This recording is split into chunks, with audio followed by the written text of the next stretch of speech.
এবারে $10 million job করতে চলেছি একজন প্রফেশনাল অ্যাথলিট হিসেবে। আর আমি দেখাতে চলেছি এইটা আর $2 লাখ অ্যাস্ট্রোনটের কাজের মধ্যে পার্থক্য।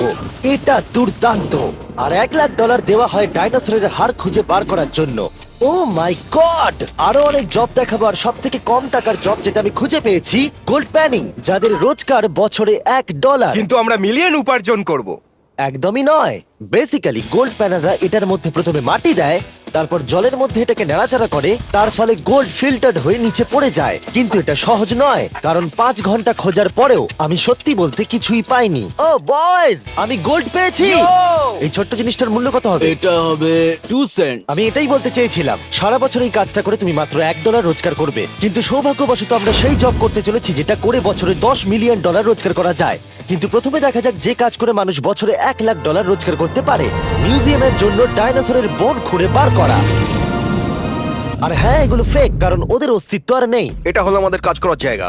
এগুলো কি সত্যি ডাইনোসরের বোন? হ্যাঁ একদম। আমি এখানে 17 বছর সত্যি? ধরে রয়েছি, আর আমি আমার কেরিয়ারে যত ধরনের বোন দেখেছি তার মধ্যে এটা সব থেকে বড়। এটা হলো থাই বোন, এই যে এখানকার। আর এটা 4 ফুট লম্বা। উদাহরণ হিসেবে এই যে একটা ডাইনোসর, তার সমান হলো 6টা কালকে ওপরে ওপরে দাঁড় করিয়ে দেওয়া। আমার হাইট 6'5". এগুলি মূলত মিনি জ্যাক হ্যামার। এই তো ভালোই করছো। ওর কোনো আইডিয়াই নেই ও কি হ্যাঁ, করছে। ওর কোনো আইডিয়াই নেই। আশ্চর্যের বিষয় হলো এটা করতে গিয়ে আমরা ভয় পেয়ে যাচ্ছিলাম। উপস। একটু সাবধানে। কাজটা একটু এগোতে আমাদের 5 ঘন্টা সময় কেটে গেল। তারপরে এক্সপার্টের সাহায্য নিয়ে আমরা কাজটাকে মোটামুটি এগোতে পারলাম। আমার গোটা কেরিয়ারে দেখা এটা হলো সব থেকে বড় একটা বোন। আর তুমি চাও এটাকে আমি আর কাল টাচ করি? একদম। যদি আমরা এটাকে খারাপ করে দিই? যশ, এটার ওয়েট কত হবে? মোটামুটি 2250 পাউন্ড? হ্যাঁ। এর ওজন তো নোলানের মায়ের 10 ভাগের 1 ভাগ। ও মাই গড, এটা তো দারুণ। এখন যেহেতু এই হাটটা এতটাই প্রাচীন, তাই আমরা এটাকে তোলার আগে ভালো করে সংরক্ষণ করলাম। না হলে এটা দুটুকরো হয়ে ভেঙে যেত। আশা করবো তোলার সময় এটা ভেঙে যাবে না। 1 2 3 Three. খুব ভালো। এদিকটা নিয়ে এসো। খুব ভালো। এই প্রথমবার কোনো মানুষ এটাকে বয়ে নিয়ে যাচ্ছে। একজন ইউটিউবার ডাইনোসর বোন নিয়ে যাচ্ছে। টেবিলের সামনেটা নিয়ে চলো। ঠিক আছে। 1 2 চলো। এই তো খুব ভালো। কাল তোমার হাতটা দেখবে। বিশ্বাস করবে কিনা জানি না, কিন্তু এই ডাইনোসর বোনটা তার জায়গা খুঁজে নিল একটা মিউজিয়ামে। আর যেহেতু মিউজিয়াম খুবই বোরিং হয়, তাই আমরা চলে গেলাম $2 লাখ জবে, নাসাতে অ্যাস্ট্রোনট ট্রেনিং। আর আমার প্রথম মিশন হলো একটা অফিসিয়াল লুনার রোভার চালানো। এটা নিশ্চয়ই একদিন চাঁদে থাকবে। হ্যাঁ, এটাতে করেই একদিন আমরা চাঁদে ঘুরে বেড়াবো। ওরা আমাকে কেন এটা চালাতে দিল? দরজাটা খোলো। আমি এটাকে কি করে চালাবো? ওই স্টিকটাকে সামনের দিকে করো। এক্ষুনি? হ্যাঁ, করো, সামনের দিকে করো। অন্য কেউ চালাও, ও আমাদের মেরে ফেলবে। আমার ভয় লাগছে। হ্যাঁ, ঠিক হচ্ছে। ও, এটা তো দারুণ। চলো এবং টুইস্ট করো। ডান দিকে? ডান দিকে বা বাঁ দিকে, যেদিকে খুশি করতে ও মাই পারো। গড, ওখানে তো কার আছে? এটা কি রাস্তায় চালানো লিগ্যাল?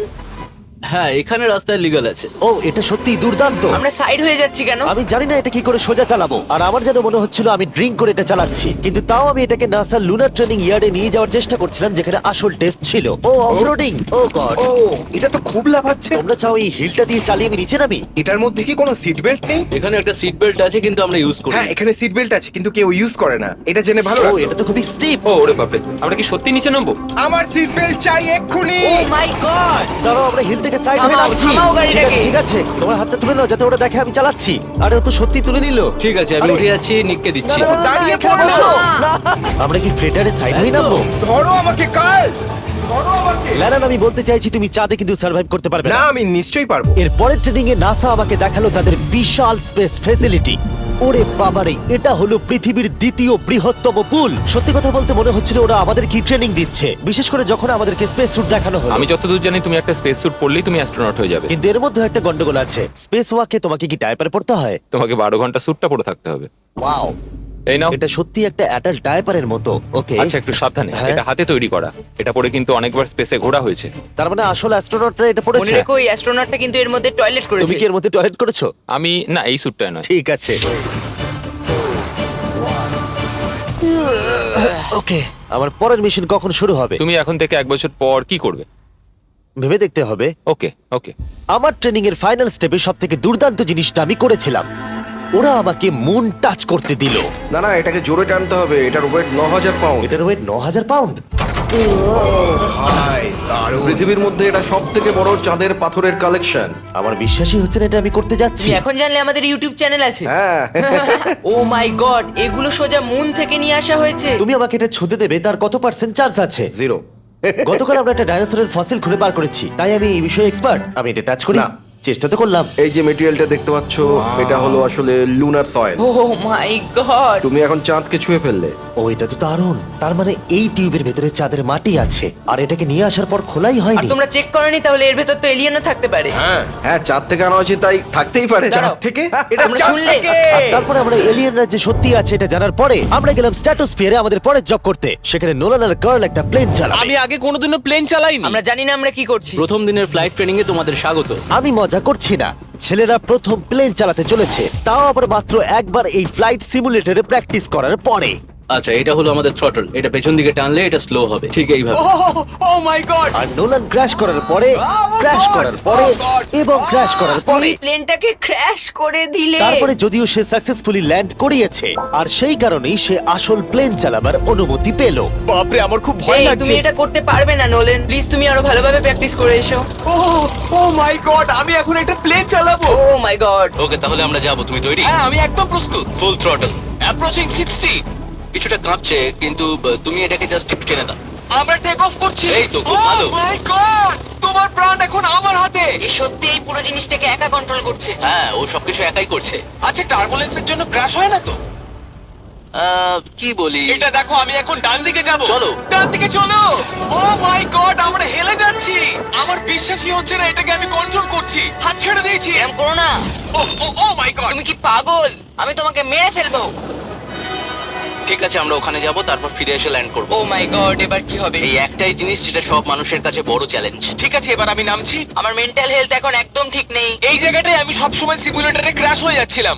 ও গড। আমরা এখন ওই রানওয়েতে ল্যান্ড করতে চলেছি। ও মাই দাঁড়াও, গড। দেখো আমরা মাটির কত কাছে, তাই না? ধরে রাখো, ধরে রাখো, নিচের দিকে করে সোজা ধরে রাখো। ও মাই গড। সাবধানে শটলের উপর হাতটা রাখো। তোমাকে এটা পেছনে টানার জন্য অপেক্ষা করতে হবে। দীর্ঘ নিঃশ্বাস নাও। এবার আমরা নামছি। আমরা নেমে তুমি পড়েছি। করে ফেলেছো ভাই। আমি একটা প্লেন ল্যান্ড করালাম। ও মাই গড। ও বলছিল আমি পারবো না, কিন্তু আমরা এখনো বেঁচে আছি। তুমি আমাকে মেরে ফেলোনি। আমি সত্যি অবাক হয়েছিলাম যখন আমি শুনেছিলাম বছরে $1 মিলিয়ন রোজগার হয় হ্যান্ড মডেলিং এ। কিন্তু সেটা তখনই হবে যখন আপনি পৃথিবীর হাইস্ট পেড হ্যান্ড মডেল হবেন। এ একজন ডাক্তারের থেকে 5 গুণ বেশি রোজগার করে লোকেদের নিজের হাতের ছবি দেখিয়ে, আর এ অনেক কাজ করে। আপনারা যে সমস্ত ব্র্যান্ডের নাম শুনেছেন মোটামুটি সব ব্র্যান্ডের হয়েই কাজ করেছে।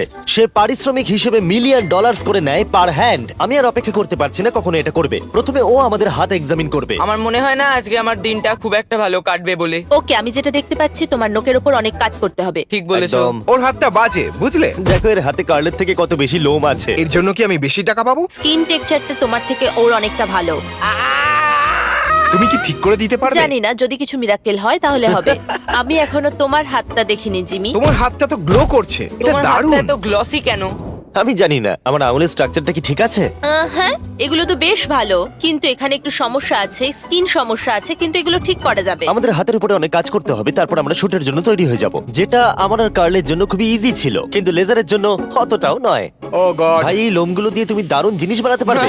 এই চুলগুলো আমার সঙ্গে সারা জীবন ছিল, কিন্তু চাইলেই এর সাহায্যে $1 মিলিয়ন উপার্জন করতে পারো। আর এখন যেহেতু আমার হাত আগের মতো নেই, তাই আমরা একটা ম্যাগাজিনের জন্য মডেল হতে পারলাম। এই ছবিগুলো সারা আমেরিকায় বিলবোর্ডেতে দেখানো হবে এই ওয়াচগুলো প্রমোট করার জন্য। এটা কিন্তু খুব কঠিন। হ্যাঁ, আর বেশি চাপ নিও না। ওকে, মানে ঘড়িটাকে দেখতে ভালো লাগছে। সত্যি কথা বলতে আমি ভেবেছিলাম এটা ইজি হবে, কিন্তু আমরা সত্যি খুবই বিচ্ছিরি ভাবে এটা করলাম। মনে হচ্ছে যেন কোনো সাপ এই ঘড়িটা পড়ে আছে। ভাই এটা খুবই শক্ত। তুমি একবার করবে, এটার সাথে পার্থক্য দেখবো। ও কি দুর্দান্ত। তোমার হাত নড়েনি তাই প্রোডাক্টটা দারুণ দেখা যাচ্ছে। ভালো মডেল হওয়া মানে একটা ঘড়ি পরে নিলাম তাই নয়, মাঝে মাঝে মডেল হিসেবে তোমাকে অদ্ভুত জিনিসও করতে হয়। তুমি ভয় পাচ্ছ কেন? কারণ অফ ক্যামেরাতে হাতে একজন সাপ আরে ধরে ভয় আছে। পাওয়ার কি আছে? চিন্তা করো না কার্ল, চিন্তা করো না। ওর হাতটা এখানে রাখো যাতে ওর মাথাটা একটু সাপোর্ট পায়। হ্যাঁ একদম। এর মাঝে আমি একটা জিনিস ঢোকাতে চাই, সেটা হলো ইমোর্টালস অফ অ্যাভিয়াম। এরা এই ভিডিওর স্পন্সর। একটু এখানটা ধরো। হ্যাঁ ঠিক আছে। এখন এই মডেলিং করছে একটা ওয়াচ, একটা স্নেক আর এই গেমটার। ও এটা দেখো, এটা দুর্দান্ত লাগছে। ইমর্টালস অফ অ্যাভিয়াম হলো একটা ফার্স্ট পার্সন ম্যাজিক শুটার যেখানে তুমি জ্যাক নামের একজন প্লেয়ার হিসেবে এই পৃথিবীকে বাঁচাবে কার্ল। ও কি আমাকে বাঁচাবে? এবার আমি চাই তুমি এই গেমটার এক্সবক্স ভার্সনের মডেল হও একটা স্করপিয়ন নিয়ে। না ভাই। এই দেখো তুমি ঠিক এটাকে এইভাবে ধরবে। আচ্ছা এটা হাতে ধরাটা সেফ তো? হ্যাঁ, একদম ঠিক আছে, একদম। নাও নাও নাও, যা বলার বলে দাও, Okay, বলে দাও আর ও, ফটো তুলে ঠিক নাও। আছে তুমি এই গেমে ডিফারেন্ট টাইপের 25টা ম্যাজিক স্পেল পাবে আর 80টা ডিফারেন্ট ট্যালেন্টকে আনলক করতে পারবে নিজের ক্যারেক্টারকে কাস্টমাইজ করতে। ইমর্টালস অফ অ্যাভিয়াম এই ফটোটাকে পছন্দ করবে কার্ল? ইমমর্টালস অফ অ্যাভিয়াম আশা করি পছন্দ হবে। কাল আর কিছুক্ষণ এটাকে ধরে রাখো তারপরেই আমরা এনএফএল প্লেয়ার্স হয়ে যাব। যারা ইমর্টালস অফ অ্যাভিয়াম তৈরি করেছে তারা আরো অ্যাওয়ার্ড উইনিং গেম তৈরিতে সাহায্য করেছে যেমন হ্যালো, কল অফ ডিউটি আর ডেড আমার এই স্পেস। গেমগুলো দারুণ লাগে। ও এটা তো নড়ছে। আর দারুণ জিনিস হলো ওরা আমাকে এই গেমের বস করেছে আর যদি তুমি আমাকে মারতে পারো তাহলে এই গেমের যে কোনো বসের থেকে বেশি গোল্ড পাবে। ও না আরে চিন্তা করো না, আরে ওর ভয় দিকে পেও না। তাকিও না।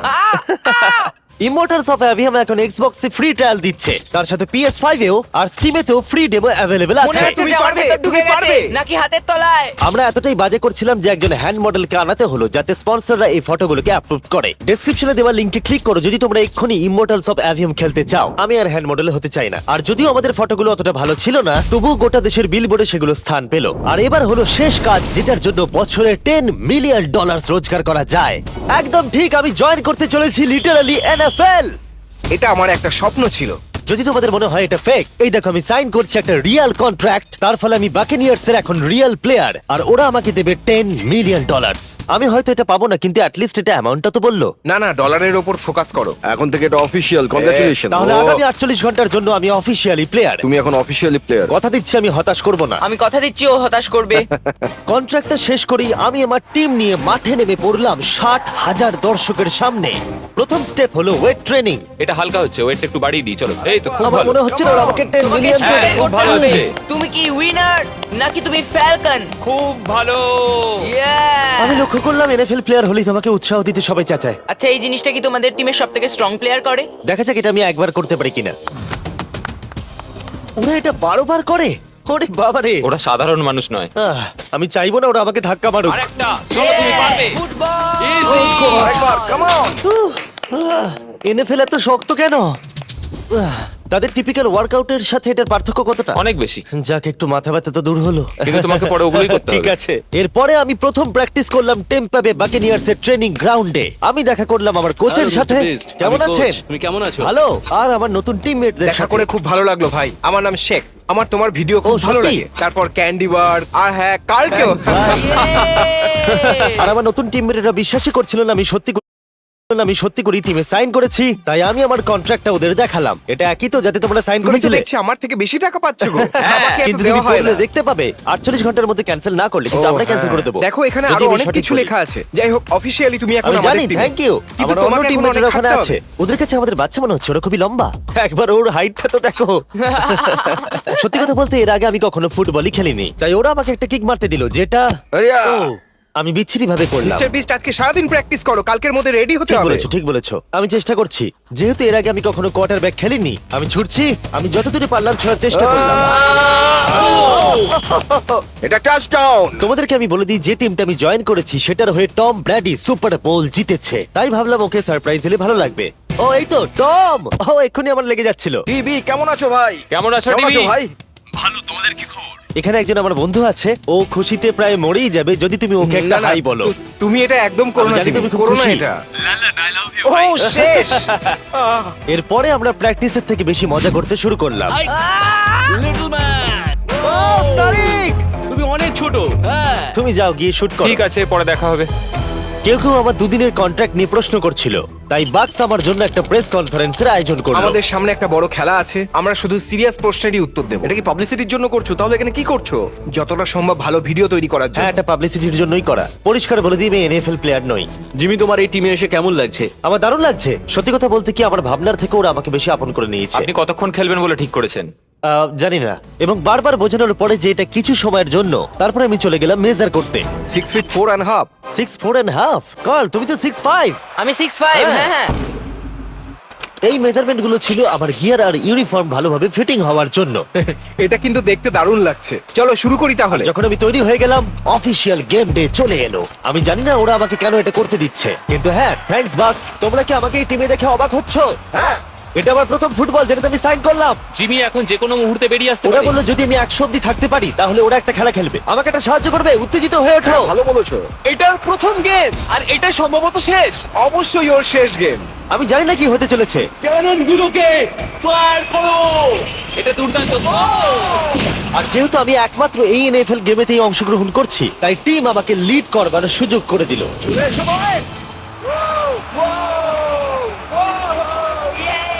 জিমি, ওই দেখো আমাদের বন্ধু।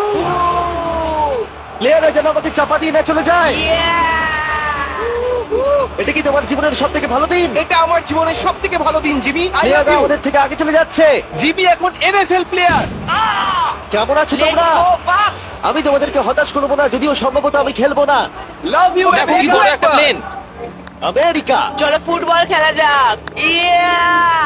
আমাকে অফিসিয়ালি এনএফএল প্লেয়ার করার জন্য বাকিনিয়ার্স এর জন্য একটা হিউজ শাউট আউট। সত্যি কথা বলতে ভালো হলো যে আমি খেলিনি, কারণ ওরা যদি আমাকে ধাক্কা দিত সম্ভবত আমি মরেই যেতাম। আমি ভেবেছিলাম ওটা ওখানেই শেষ হয়ে যাবে, কিন্তু ফ্যালকন টুইটটা করে দিল, মিস্টার বিস্টের পরের চ্যালেঞ্জ হলো hit the field goal, win the game.